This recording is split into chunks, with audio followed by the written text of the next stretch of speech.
Pasangan Jessica Iskandar dan Vincent Verhaak akan segera menyambut lahirnya sang buah hati. Keduanya sudah menyiapkan masing-masing 3 nama untuk calon bayi saat usia kehamilannya yang belum masuk 8 bulan tersebut. Dalam tayangan di YouTube pribadinya, artis yang akrab disapa Jedar tersebut melakukan periksa USG. Kan kita mau mempersiapkan nama buat bayi kita kan, jadi Vincent udah siapin 3 nama, aku udah siapin 3 nama. Soalnya aku kekeh mau pakai nama yang aku pilih, tapi biar lebih fair, jadi kita mau biarin pas di USG kan kita kasih tahu namanya. Nanti kita lihat reaksi bayinya, dia senyum, apa dia nguap, apa dia nendang, kita tuh pengen tahu, terang Jessica. Jessica ingin calon buah hatinya ikut memilih nama yang disebutkan dengan memberikan respons. Sementara itu, dokter sambil melihat posisi bayi. Jessica pun menilai bahwa sang bayi sudah terlihat lebih gemuk dari USG sebelumnya.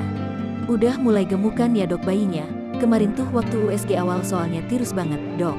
Itu keluargaku pada bilang, ini mukanya udah bapaknya banget, soalnya langsung tirus gitu, tambah Jessica.